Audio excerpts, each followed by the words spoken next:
You know, there's a lot of stuff being spoken about in the news by deceptive people like Adam Schiff, and what we really need on a Tuesday night, and Happy New Year, by the way, Larry, is we need you to cut through all of the nonsense and lies and help everybody understand exactly what's going on. How are you tonight, Larry? I'm doing well, Jason. Good to hear from you. Yeah, you're looking well, but I know you're quite irritated about the unconstitutional and fraudulent proceedings being seemingly spearheaded by Adam Schiff. What can you tell us about this whole thing? Well, I can tell you it's part of the kabuki dance, the theater in Washington, D.C. There's no reality anymore. This is just what you can get away with. You lie, cheat, steal. It's an effort to drive the president out, obviously. It's going to result in impeachment. It could weaken him enough, I hope not, that he won't be reelected. But, and I don't tell people who to vote for, by the way, but I know who I vote for. In any event, what really galls me, Jason, this is why I spoke with you this morning, is that this kabuki theater is being conducted by both political parties. And we know that the Republicans, particularly in the Senate, they have subpoena power. Why aren't they using that subpoena power? They could bring Adam Schiff right in front of the Judiciary Committee, Lindsey Graham, and have him testify about how he set the president up with this whistleblower, all of his lies and everything else. Instead, the Republicans are hanging back in the Senate. They're allowing these lunatics in the House of Representatives, led by Nancy Pelosi, Adam Schiff, Gerald Nadler, and company, to try to destroy the president of the United States. So in many ways, the Republican establishment is complicit in what is going on because they have the ability to push back, but they won't do it. It's a lot like the Justice Department. Where is our Justice Department? Why aren't they bringing people in? They have civil investigative demands. They have grand jury subpoenas. Lies have been conducted. This is sedition. They're trying to, in fact, take over the United States through improper means. And for the American people to watch this, you don't get the full story, as I frequently say on Fox News. You get the full story by listening to Crowdsource the Truth because, excuse me, the establishment of both political parties have always wanted to take this president down. Yeah, well, it's a good question about Lindsey Graham. I don't know why people suddenly were warming up to Lindsey Graham thinking he was some kind of good guy. Hasn't he been sort of a snake forever? I mean, he was best buddies with John McCain. We've reviewed on this show many times this image of John McCain, I forget Blumenthal's first name, but this Libyan ISIS leader, Jimmy and Joanne Moriarty, have told us quite a bit about him. Here's Lindsey Graham giving the guy an award. Lindsey Graham, I mean, he's complicit with all this, as you said. Lindsey Graham is the one who turned over the Steele dossier to McCain, who then turned it over to the FBI.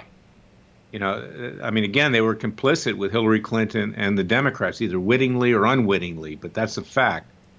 And Lindsey Graham likes to latch on to people. He's like a little bird that lives on the top of an elephant. Okay, he's got to have somebody, or a jockey. Okay, but he's got to have somebody to drive him. And what I take issue with is that, you know, when they put him on TV and our committee is going to look into this, you know, people ask questions, even Hannity. Well, what are you going to do? Are you going to actually pursue some remedies? Oh, no, I'm just trying to get the truth. Well, no one cares about the truth anymore because there is no truth. What are you going to do to bring about justice? And the answer is, from his standpoint, I'm just going to, quote, get the truth. Of course, the truth, according to Lindsey Graham. And, you know, he's a very personable guy. I've met him. I asked him to look into the mass illegal surveillance. Looked like he was sincere. He gave me the card of his chief of staff. I called. Nothing ever happened. But that's typical in Capitol Hill. But you know, Lindsey Graham is also very defensive, because many people think that he's a closet gay. Let's be honest about it. And he does not want that out there. And even the left smeared him during the Kavanaugh hearings, you know, trashing him on that, when in fact the left obviously is very pro-gay rights. I mean, there are many on the right who are too. I have nothing against gay people. But, I mean, he is afraid of being exposed himself. And that's why he's all talk, no action, and frankly, not much better than Charles Grassley was as head of the Judiciary Committee. But it seems like Trump is sort of like friendly with Lindsey Graham now. He's spoken positively about Lindsey Graham. He must know that this is, you've got a rat inside the house. Well, he's flattered. I think that Lindsey Graham is good at flattering the president. The president took the flattery and returned some favor, but I don't know that he's feeling too kindly about Lindsey Graham today after Lindsey Graham trashed him over pulling out of Syria. Right. So we'll see what happens. But the president sometimes, I love the president, but everything he does revolves around Fox News, less so in the immediate past. He's beginning to understand how it's moving left. But, he sees Lindsey Graham on Hannity or some other show and he thinks, well, this guy's for me. But he'll get stabbed in the back. These Republican establishment creatures, they can't wait to take this president down.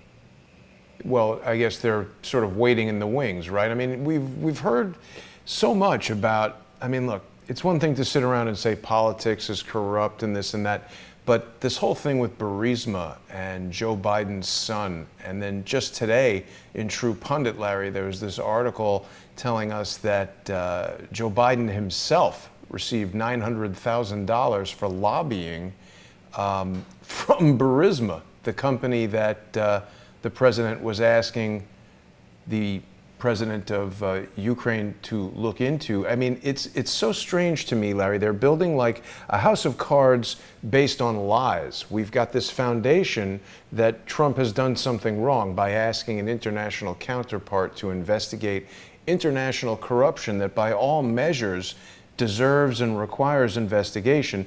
So they've sort of lied to people and gaslit the American public to get them to think that somehow investigating this type of serious international corruption is an impeachable offense. And now they're carrying on with this impeachment.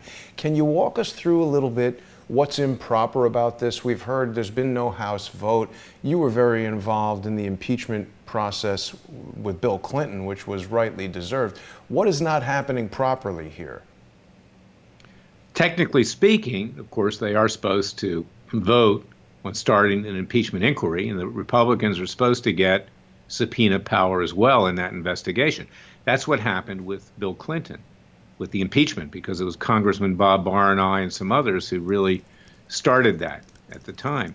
So they're not giving the Republicans an opportunity to gather evidence to defend the president. That's why I say, over on the other side of the Capitol, in the Senate, they can do that. But they're not doing that. And they're hanging back. And instead, you just hear people like Jim Jordan and Mark Meadows and others, crying on TV. And I like Mark Meadows. I've never spoken with Jim Jordan, but I think Mark Meadows is a good guy, one of the few. But he has no power. Jordan has no power. All they can do is go on Hannity and complain.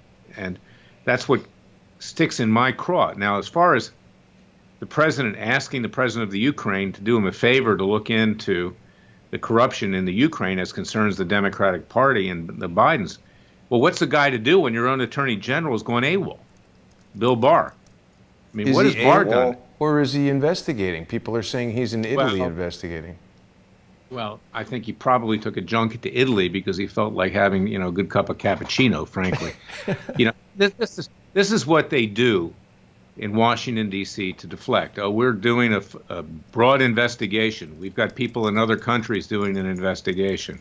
Right. I simply don't believe that it's a bona fide investigation. And in the end, it'll probably occur after the next election, any kind of report, and no one will be held accountable. I've said this a million times on your show, in my columns, on my show, my radio show, Special Prosecutor with Larry Klayman on Radio America, is that this is all for show, it's not for dough. And in the end, the establishment protects itself. It's the National Football League, the American Conference, and the National Conference. They're stuffing money into their pockets right and left. They're acquiring power. During the Clinton years, it was Mary Matlin and James Carville, two bookends, polar opposites. Mm-hmm. One supporting the Republican impeachment, the other supporting Bill Clinton, frequently in illegal ways. Now you have Kellyanne Conway and her husband, George Conway. Okay, can anyone honestly believe these people are living in the same house? But, in Washington, D.C., it's possible because this is simply a game. It's a game. George Conway humiliates his wife every single day, disgraces her, I mean, and Trump doesn't let her go because she's probably loyal to him. But this is Washington. There's no reality. This, in and of itself, tells you the story. And I like Kellyanne, and I hope she leaves the guy, and hope she divorces the guy.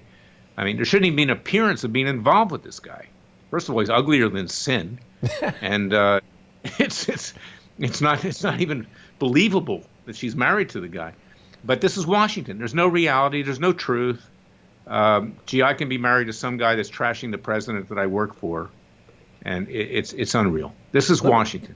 Let me take you back a second, Larry, to William Barr. And I know that lawyers, doctors, and engineers absolutely hate hypothetical questions, but I want to try to understand William Barr a little bit better.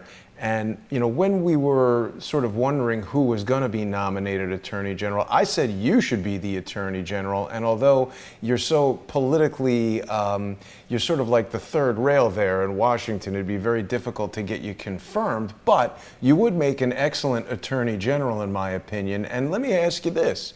That's the understatement, Jason. I mean, I'm radioactive. That's because what you know I was what? looking for. They don't want anybody that would actually do the job. Right. They don't want anybody to do that. Right. I'd have this thing over in 2 weeks.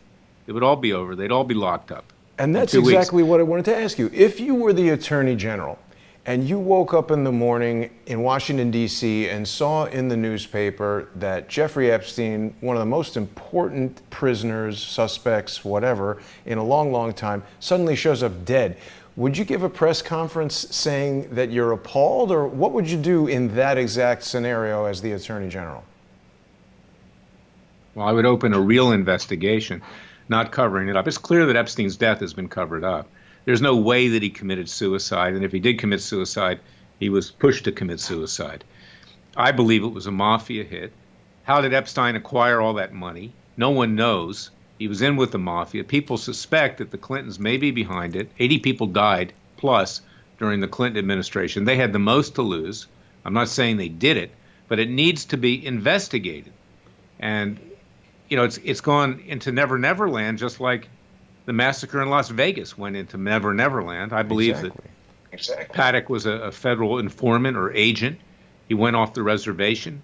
He murdered many, many people, and the government doesn't want to own up that he was one of them.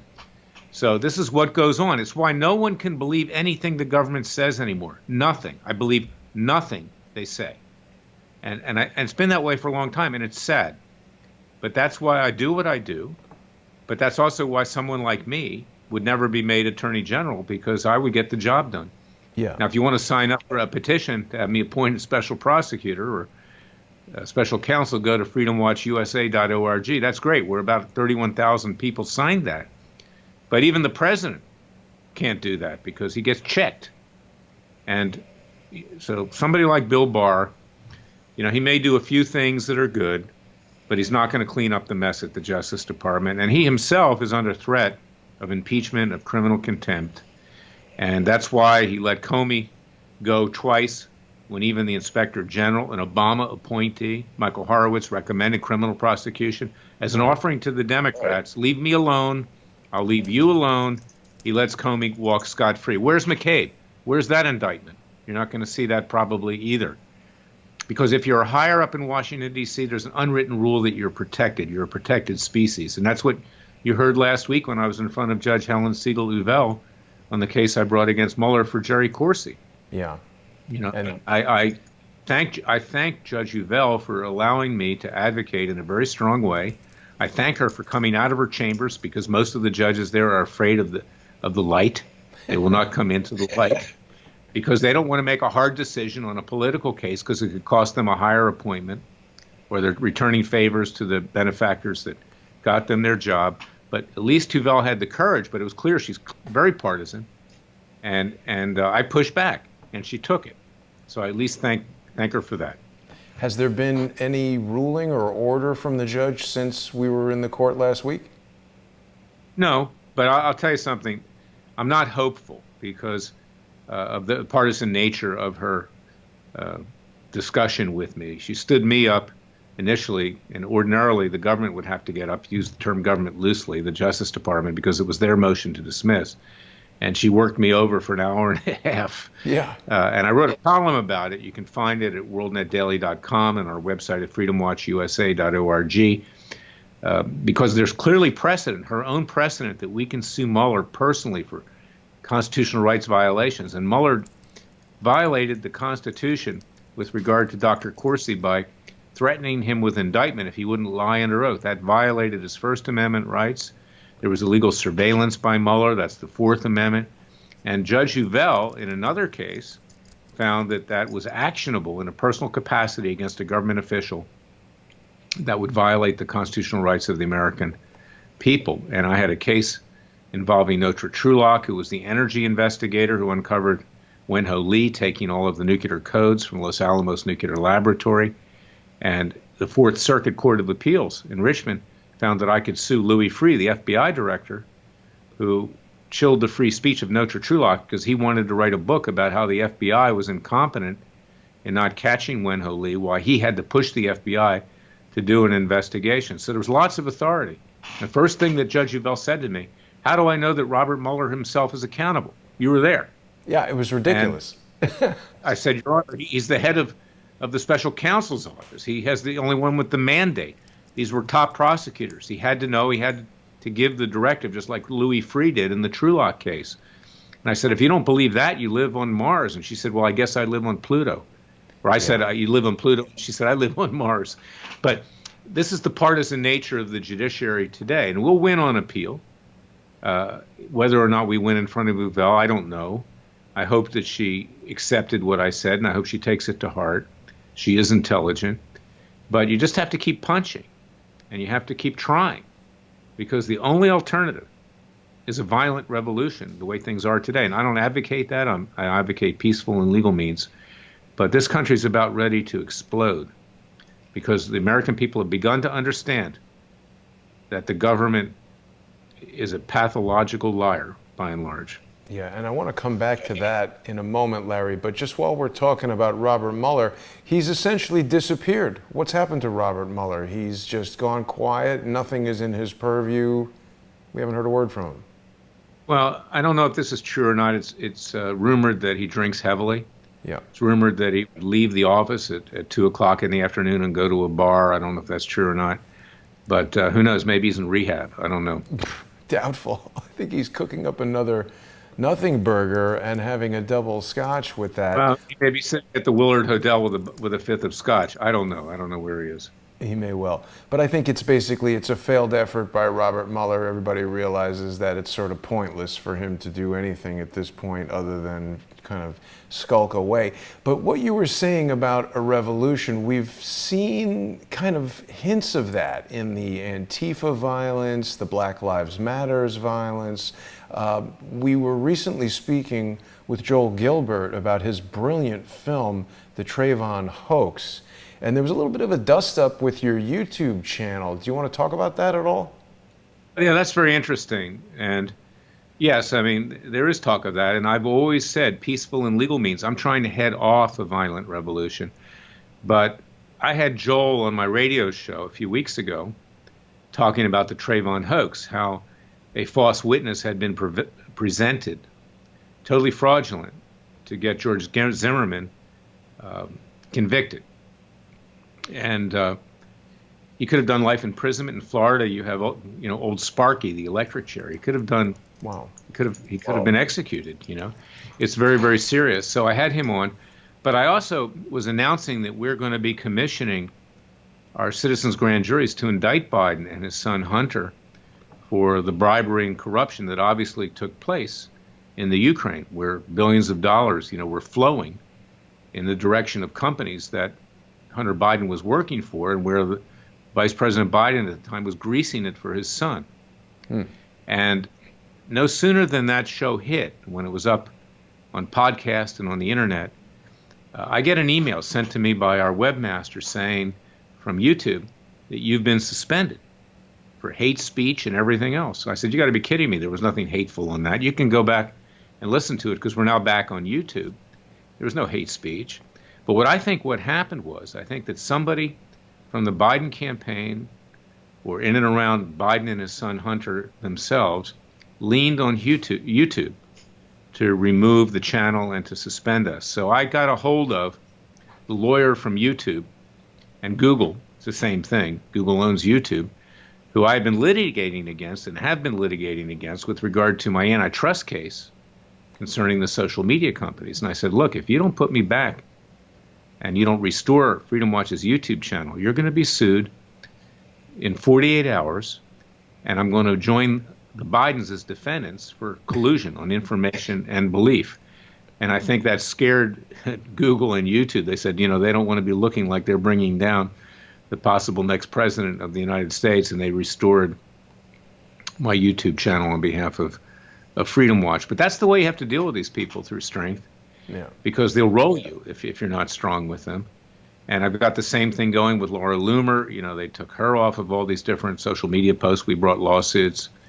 And clearly, go listen to that radio show. I said nothing that was hate speech other than the fact that I was going to have the Bidens indicted. And, when they sent me an email coming back, they blamed it on the Trayvon thing because they don't want to be associated with having taken something that was retaliatory over Biden. But anyway, we're back on YouTube. Yeah, but and we're quite actually, apart from that, sorry, Larry, we're actually doing a special simulcast today. This video is being broadcast live right now, not only on Crowdsource the Truth and Crowdsource the Truth 2, but also on the Freedom Watch YouTube channel. So welcome to all of our viewers who are over there at Freedom Watch. And I got to say, Larry, that is just super awesome that you called up YouTube. So many YouTubers are upset when their channels get taken down, but only Larry Klayman can put the fear of God into YouTube. Well, they know, Jason, that when I make a threat, I make good on it. You Right. see, I've never made a threat that I haven't made good on. And they did not want to be associated with colluding with Joe Biden. And that's what I believe happened to this day. It was not Joel's commentary on the Trayvon case. Yeah, and getting back to the impeachment thing, I mean, it's all obviously tied to Joe Biden, and I'm not saying that to suggest that they're, all rallying around to specifically protect Joe Biden. But I think what's coming out now, particularly as we hear about all this stuff about Biden getting, Joe himself getting $900,000 for lobbying, President Trump is basically laying out the roadmap of the past, say, 50 to 60 years of corruption. He's showing us the business plan for Congress, and they're all freaking out because if you start pulling on this thread, the corrupt sweater unravels and they're all left holding the bag. Isn't that right? Well, that's right. I've never known a congressman or a senator, if you went to lunch with him, that ever took money out of his pocket. Okay. And one of the few things I agree with Elizabeth Warren on is there should be a lifetime ban on lobbying after you leave Congress, but that's a side issue. What is the absurdity of this entire thing, notwithstanding this impeachment inquiry, notwithstanding Senate Republicans watching the president be eaten alive, is the fact that all of this is occurring and trying to take Joe Biden down in terms of the Ukraine matter. Now, yeah, the guy should be prosecuted, but there's absolutely no chance that this person, who basically at this point is at a level of being brain dead. I mean, he can't articulate a sentence. He doesn't even know where he is half the time. I feel bad for him. I don't think the guy's going to make it through the primaries. He's in very poor health. It's obvious he's got some kind of neurological problem. Is that, if you think this is cute to take Biden down, he's not going to be the nominee of the Democrat Party anyway. Hillary Clinton now says she wants to run again. Yeah. And that probably will happen.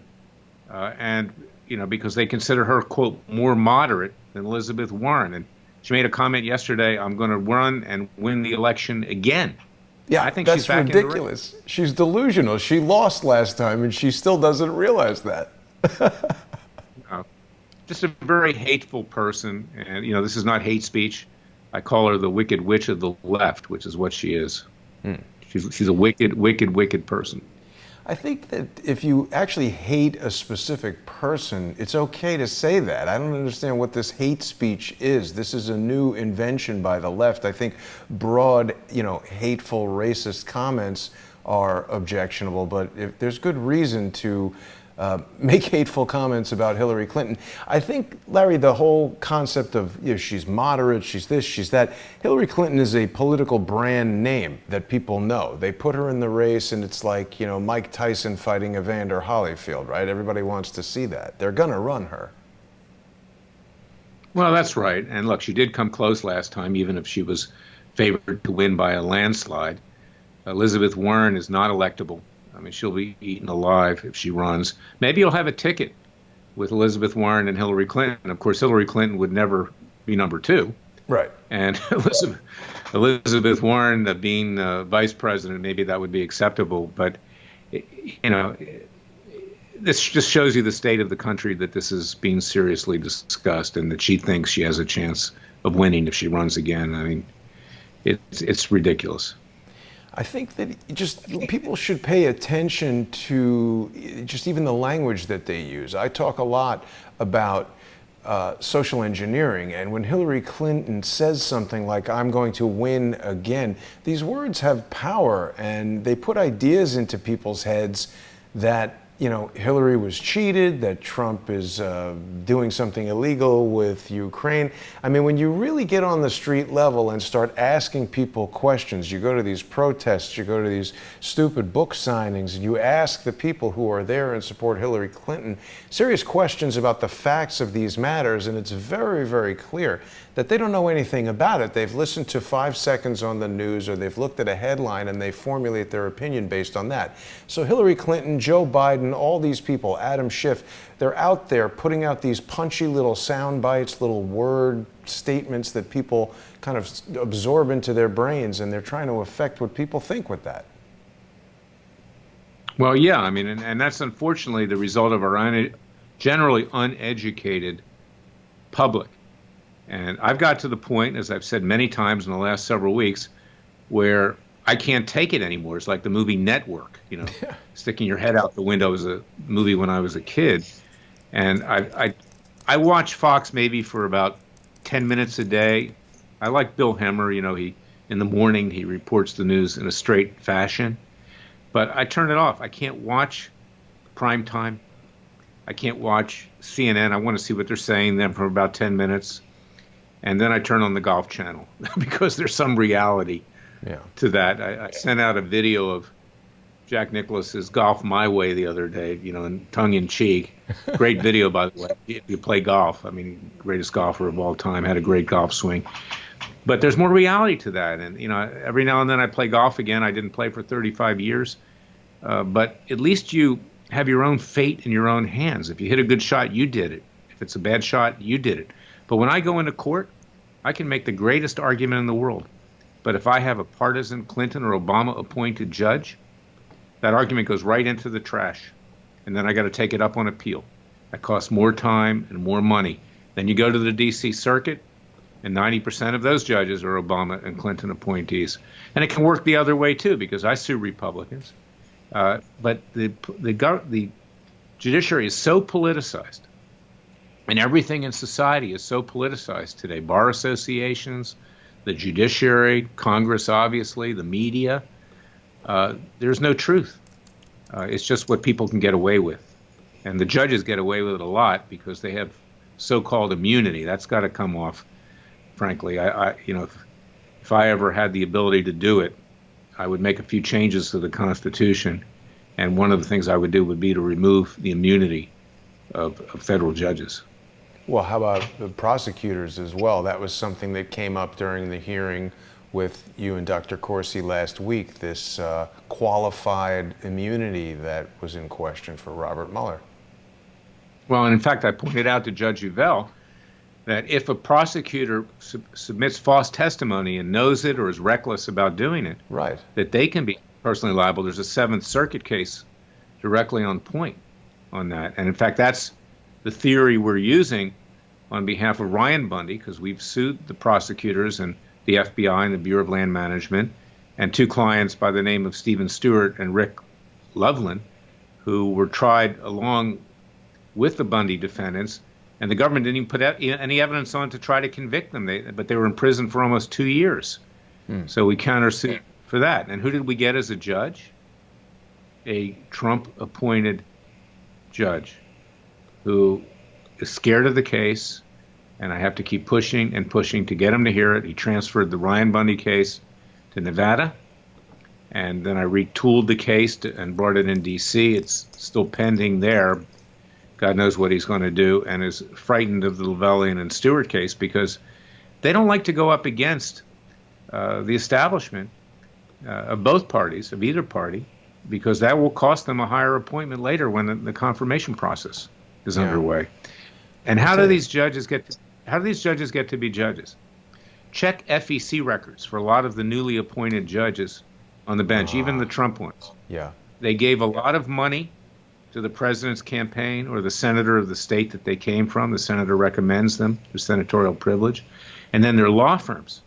There's one judge that I have on a case now, an Obama-appointed judge, Randolph Moss, who gave $34,000 of his own money to Obama and Democrat candidates. And he comes from WilmerHale, and they gave much more money than that. They got a Democrat judge on the bench, Randolph Moss, and they got a Republican on the bench. And, you know, this is a great thing for WilmerHale. They go in front of these judges, and they have them in their hip pocket. Yeah, I mean, it's like they're best buddies. Oh, yeah, this is our system. It is corrupt to the core in terms of the legal system, in terms of how these judges are appointed. Occasionally a great judge breaks through, like Judge Royce Lamberth and Judge Stanley Sporkin, who's now retired. But most of these judges are politicians in robes. And, you know, that's why you don't get justice frequently when you have a case that has a political element to it, unless you're on the right side of the street. Yeah. Yeah, and I mean, you know, Larry, I think the shows that you and I have done, we've known each other for over a year now, and we've done quite a few shows and a lot of different things together. I really appreciate you involving me in the Citizens Grand Jury and all that stuff. I think people, including myself, are getting a better picture of the details of how this works, because it's one thing to say, oh, you know, politics, it's corrupt. It's something I've been thinking about a lot lately, because, you know, even very intelligent and justice-minded people have a tendency to kind of write it off as, that's just the way it goes. But when you really think about it and understand it, how it stymies the system from providing any real justice, from, you know, on every level, providing any, you know, consequences to these kind of terrible actions. As you said, it doesn't seem like Andrew McCabe is going anywhere. I think if a regular person went and robbed a bank or did any of the, you know, $1 million type crimes these guys are doing, you'd be indicted within a week. And it's not just political. Let me give you an example of something that happened yesterday. I brought a case in my private capacity for an individual by the name of Jackie Beard Robinson. She was supposed to be on Housewives of New Jersey with Melissa Gorga. Mm-hmm. I never knew much about Melissa Gorga until this case. She's a fashionista. Jackie is a fashionista. The two of them met each other in South Florida. They formed a joint venture in the design industry, you know, clothing, women's clothing, and they went their own separate ways. Jackie Robinson was supposed to be on Housewives of New Jersey, you know, as a guest, and it's good for promotion for the business and everything else. And she signed a release before she went on, as you frequently do with these shows. Well, it just so happens that Melissa Gorga, Andy Cohen, Bravo, and NBC defamed my client, Jackie Beard Robinson, claimed that she had stolen merchandise from that joint venture. I then brought a defamation lawsuit, which is a growth industry these days. By the way, anybody that has a defamation case, you can contact me. I think I'm the world's expert at this point as a plaintiff's lawyer. Mm-hmm. And I filed it in South Florida in federal court. The judge there, Clinton appointee, who doesn't care for me much, I'm sure, Judge Middlebrooks, referred it to arbitration. There was an arbitration provision in the release. But arbitration would not apply if the release was procured by fraud, or also if there's an unequal bargaining position. But anyway, it went to arbitration. The case sat there for almost a year, and nothing was happening. And I wrote a very polite email, which I copied on opposing counsel. You know, why are you, the arbitration service, JAMS, billing my client all this money for the arbitration, because you have to share the price of it, when nothing's happening? And I pushed and pushed and pushed. And they demanded payment up front before we got the decision. The arbitration service, JAMS, obviously knew that the decision was against us, so they want the money before they issued the opinion. I'm getting to the point here. And the way this thing was issued, even when my client paid the money up front, $10,500 about, wow, they still didn't release it. They said, oh, the arbitrator's out of town. Well, we have email in the 21st century. Why didn't we get the opinion? Because you know what? He didn't write it probably until the last few days, right, when the arbitration service pushed it. And the thing is so factually and legally incorrect, it's an embarrassment. A 10-year-old could have written this thing, and it's against my client. And I've demanded all the documentation of the communications with the arbitration service, JAMS, and the arbitrator, because I think either this is an intentionally false decision or it's grossly negligent. Because here's the moral to the story.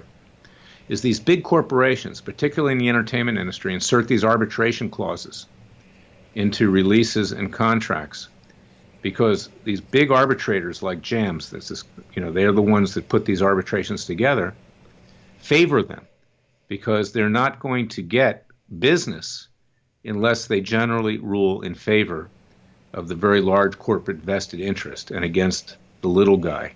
wow, And that's why these companies want the arbitration, generally speaking. And that is a corruption not much different than what you see in Washington, D.C. Money talks, nobody walks. The powerful can really run roughshod over the average person. And I'm not done yet. I'm going to take an appeal of this, and I may bring a separate case. I think there was nefarious conduct involved. And, so I'm fighting on a daily basis on a number of fronts. Go to LarryKlayman.com and see the press release for Jackie Beard Robinson. It's out on the internet. I'm sure there's going to be a lot of media because Melissa Gorga, for some unknown reason, is a big name, in the media industry, and Andy Cohen is too. But, it's not just in the political world. It's the rich and powerful rule the school. And they own, by and large, the judges, the arbitrators, and everybody else. And you can understand how African Americans feel and how other minorities feel when there's a legitimate case, because there isn't a level playing field. And that's why I'm kind of like a civil rights lawyer in many ways, is that I represent the underdog against these very big interests. It's good information, Larry, because, I don't think most people had any idea this JAMS thing even existed, and, an arbitration clause. I mean, look, if somebody's signing a contract to be on a TV show, obviously they're excited, particularly if it's somebody who's not that sophisticated in terms of law and contracts and all that. You get a contract for money to be on a show, you're going to want to sign it. You have no idea what this arbitration clause is all about. And this JAMS thing, I mean, this is a company. What you've just said makes perfect sense. I think that's valuable information for people to keep in mind. Great name. She got jammed. Jackie Beard Robinson. By the way, I'm going to have her on my radio show this week, so listen to that. Tune into Special Prosecutor with Larry Klayman, because here's what happened. She signs a release. A release is only good up to the point you sign it. If something happens afterwards, it's no good. Now, this arbitrator wrote a dishonest opinion saying that we didn't cite any New York law. The arbitration was in New York.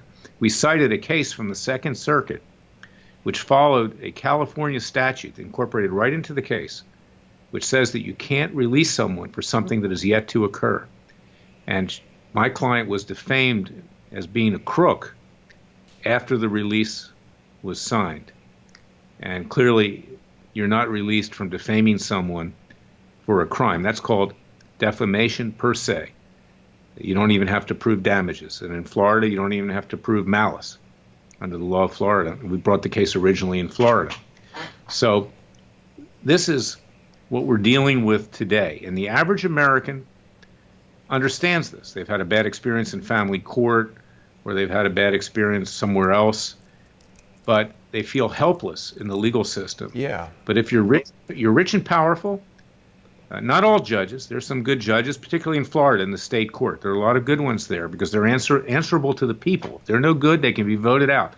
But these federal judges, they're in the hip pocket of the rich and powerful by and large, with some exceptions like Royce Lamberth and Stanley Sporkin, retired, and some others that I know. But they're the minority.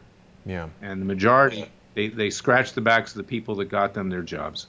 And it's part of the reason why I've become so interested in the law. I've attended several hearings now, many that you've been involved in, some here in New York with the Epstein stuff.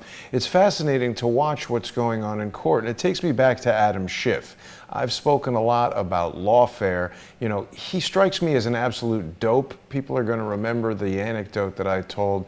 I can't remember if it was Passover or Yom Kippur. There's a limited number of Jewish holidays that I observe, but during one of them, I was taking the train to see my family, and Adam Schiff was on the train. I had a short conversation with him. I said to him, "Hey, did anybody ever tell you you look just like Adam Schiff?" And he said, "I am Adam Schiff."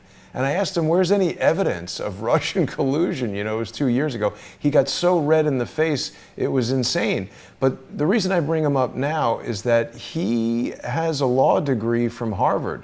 And I'm looking for it here on Wikipedia here, but obviously he's a lawyer. He understands the law very well, Larry. And just like you're describing, you know, this arbitrator or whatever it is, he can throw that kind of screwy decision at somebody. And most people, I think the arbitrator knows, are either going to run out of money, not have access to a lawyer who can adequately understand that type of manipulation, and basically 9 times out of 10 that's going to make it go away. So the question becomes, to what extent is Adam Schiff using his legal prowess, whatever that may be, his Juris Doctorate degree from Harvard Law School, to jam up President Trump in a game of congressional lawfare?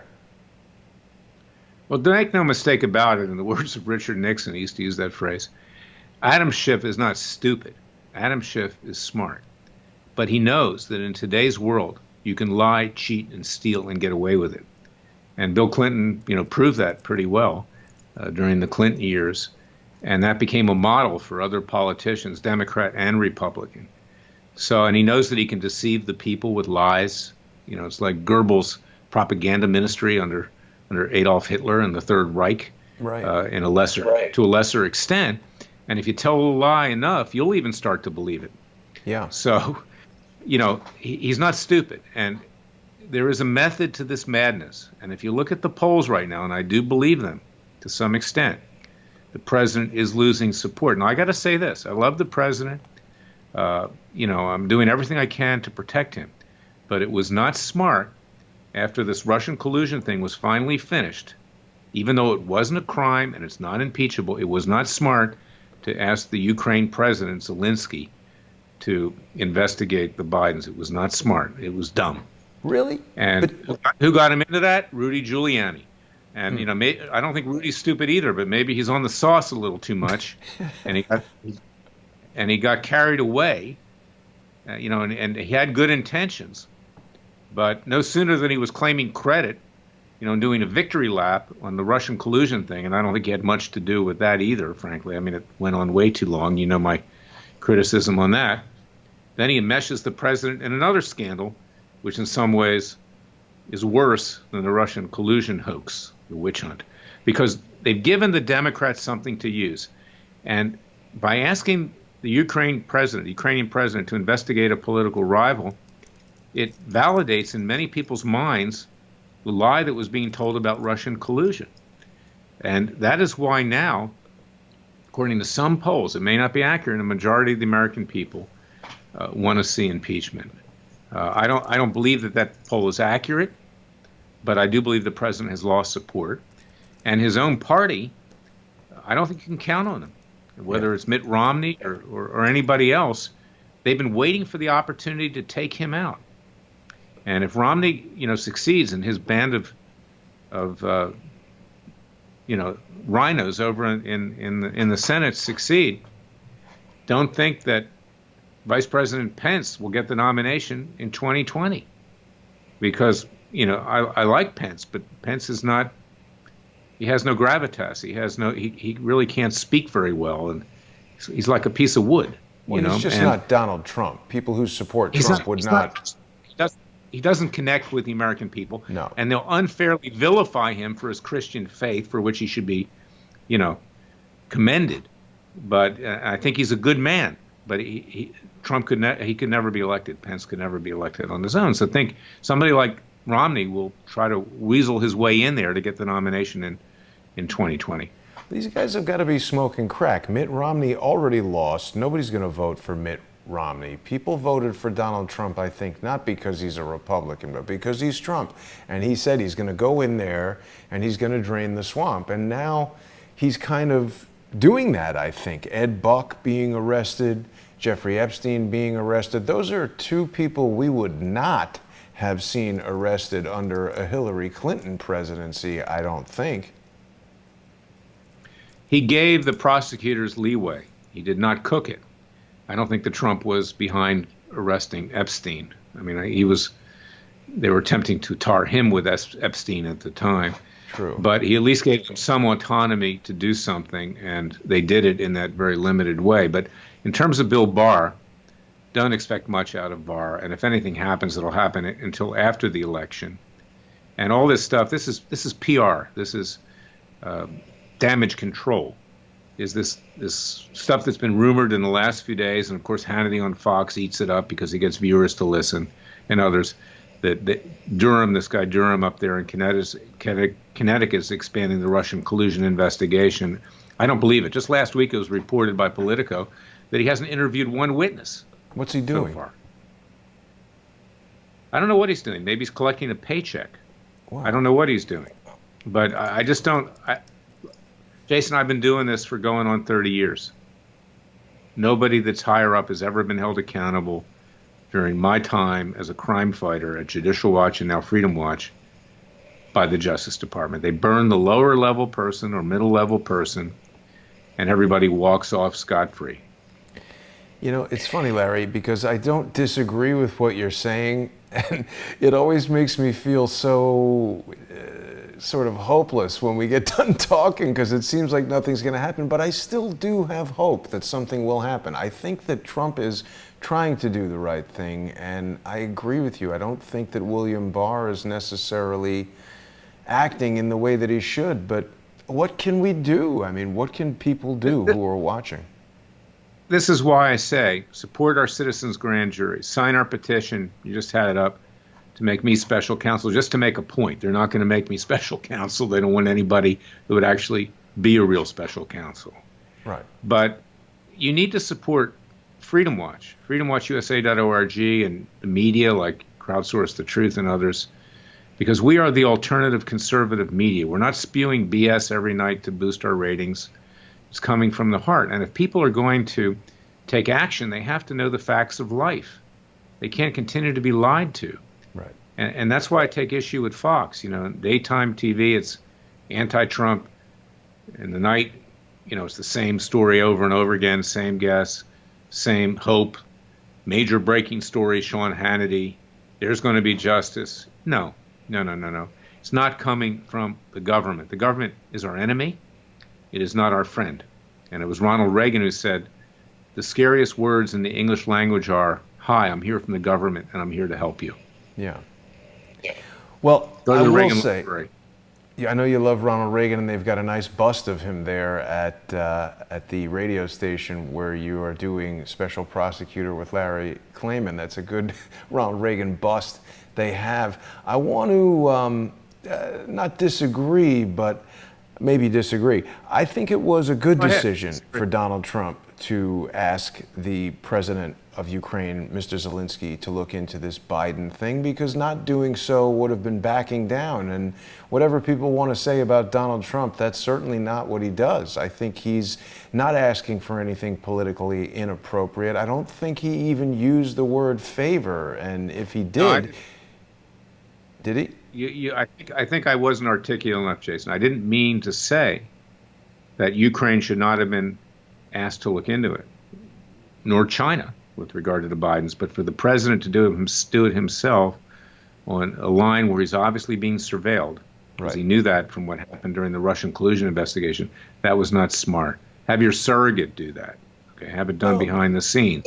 Maybe, but what he's done now, Larry, is that he's revealed. I don't know if I was aware that we had unelected CIA agents listening in on everything that the president does and taking these kind of, political and sort of legal actions when they want to. I mean, Adam Schiff, this is like a very coordinated effort where they've got these whistleblowers who suddenly are, the heroes of Washington, D.C. Every whistleblower without fail that I've ever spoken to tells a story about getting totally fired and having their life ruined, losing their marriage, losing their health, losing all their money. That's right. I represent a number. Yeah, they get crushed. And now they're protecting these guys, they're holding them up as heroes. They're obviously not whistleblowers. These are CIA operatives that are embedded in there. The CIA is controlling the White House. Trump is revealing Absolutely. that. You're lucky if the CIA doesn't kill you. A lot of people think I the think CIA you kills and them. I are lucky if the CIA doesn't kill us. That's true. I mean, they have been known to do those things, So it's, this is a setup. The president's being framed. I'm just saying, be smarter about how you do it. There's nothing wrong in asking the Ukraine to look into this matter, nothing wrong in asking China to look into the Bidens, but don't do it yourself on an open line and hand it to the Adam Schiffs. Right. Well, Larry, we started off this show asking, where is the Senate? And I've selected this image of a totally empty Senate. I've been to the office buildings there and knocked on the doors of the senators, and just as you've described, and frankly every single other person I've spoken to about this has described, they basically have a bunch of extremely well-groomed college recent graduates who are in the business of explaining to you the myriad reasons why whoever it is that you're trying to talk to can't talk to you. They're so busy doing, Fox News appearances and drinking booze at Paul's restaurant or wherever the hell they're going. And if they do talk to you, they send somebody out that knows little to nothing. Right. He takes notes, and when he leaves, he throws his notes in the trash, literally. Exactly. I urge everybody to go up on YouTube or any place else you can get it and watch the movie Distinguished Gentleman with Eddie Murphy. Right. Distinguished Gentleman with Eddie Murphy. It is so accurate about what goes on in Washington. Just briefly, Jason, it's about an African-American con man from Miami who realizes that the biggest con is to become a congressman. The congressman from his district dies having sex with his secretary on the desk. That was kind of a reference to Nelson Rockefeller, right? And they have the same name, Jeff Jefferson. So he takes the name. He gets elected on name recognition. Right. And when he gets to Washington, he falls in love with a woman. And the story is that he stops being a con man and works against the system. But it shows the corruption. It is so accurate and it's so funny that I urge everybody to watch it. It's not funny, actually, but, Eddie Murphy has a good sense of humor. But it is an accurate recitation. Distinguished Gentleman. Yeah, I remember when that film came out, and it's a funny idea. And, the other thing that people should be watching on YouTube, Larry, is the freshly restored Freedom Watch YouTube channel. People can watch a simulcast of our video right now. We've got 169 people viewing on Freedom Watch, which is great. We've got almost 600 viewing on Crowdsource the Truth. So I hope that each of the viewers that are watching us right now will visit freedomwatchusa.org and spend some money over there, help Larry and his team carry on the work that they're doing, because it's frustrating, but somebody's got to do it, Larry, and there's really nobody else who's doing the type of stuff that you're doing. This lawsuit that you are representing, my pleasure. The lawsuit that you're representing Dr. Corsi in against Robert Mueller is so important. I think that people don't even necessarily fully understand the implications of it. I wish we could have broadcast the proceedings inside the courtroom there. I think if the people of America could see what's going on inside these courtrooms, they'd be even more outraged than they are just by hearing us talk about it. You're right. I've always been an advocate of cameras in the courtroom, and in some federal courts, they will allow them in. For instance, I have an argument for Sheriff Joe Arpaio in the Ninth Circuit on October 23rd. People are invited to come in San Francisco And the Ninth Circuit will allow cameras in the courtroom. I would bet that there will be cameras at that time. And it's very good, because transparency is, of course, the best disinfectant. Now, of course, you remember the O.J. trial where Judge Ito was showboating on camera. But it's still better to have that out in the open than have him showboating, behind closed doors. Now, when you talk about transparency, wasn't there an executive order signed today, I think, having something to do with transparency? But what was that about? I'm not sure. I've been wrapped up the whole day. Yeah, it's tough to stay on top of everything here. Here's Trump. I don't know this. Here it is. This is interesting. Trump signs, this is from NBC, normally broadcasting nothing but crap, but let's see what they say. Oh, the video has expired. Why has the video expired? Anyway, Trump signed an executive order on transparency in federal enforcement.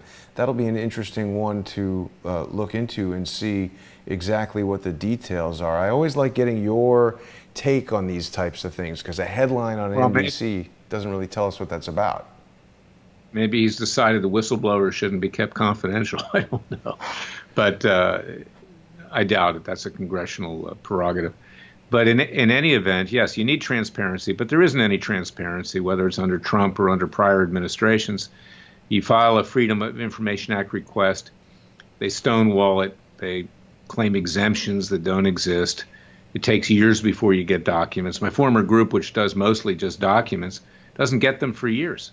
Yeah. And by the time they get them, the scandal's already over. So, it doesn't work. That's why if you bring a lawsuit and you get discovery, you can get, documents, in 30 days or even less if you subpoena the documents. But Freedom of Information Act is very important, but it's violated by all government agencies. Well, and of course, even in the discovery process when you were suing Robert Mueller while the special counsel investigation was still going on, they withheld plenty of stuff from discovery. And I feel like there's a lot of people who do that. There's a lot of dishonest. Well, let me give you an example. Bundy, okay? I wanted to get all the documents of the Bureau of Land Management and the FBI to help in Bundy's prosecution. And now I wanted to get documents to help on appeal of the dismissal of that supersedious indictment by a Trump Justice Department, believe it or not. And the FBI comes back and tells this judge, this very partisan judge, Colleen Kohler-Catelli, that it's going to take them 40 years to get the documents. I said, Your Honor, that can't be the case, because they already culled the documents for the Bundy prosecution. But she rubber stamps it. She doesn't care.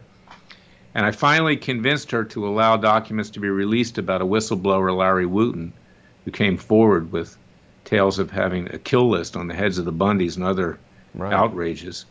And I gave it to the Ninth Circuit to take a look at some of the documents. 40 years? I told the judge, I said, you know what? You'll be dead a long time, Your Honor. So will I. Even this young Justice Department lawyer, she'll be near death. Clyven Bundy's in his 70s. He'll be gone. Yeah. This is absurd. Yeah. She didn't care. She rubber stamped it anyway. Okay, take 40 years. Because she's partisan. She doesn't like Bundy. She doesn't like me. And this is the judiciary today. It's really terrible. It's unbelievable. 40 years. Yeah, maybe someday we'll have artificial intelligence instead of judges, and at least that can be unbiased, perhaps. I know most people are afraid of artificial intelligence. You've reminded me, Larry, Laura Loomer is now an officially registered candidate for Congress in Florida's 21st District, and Twitter is still disallowing her access to that social media platform.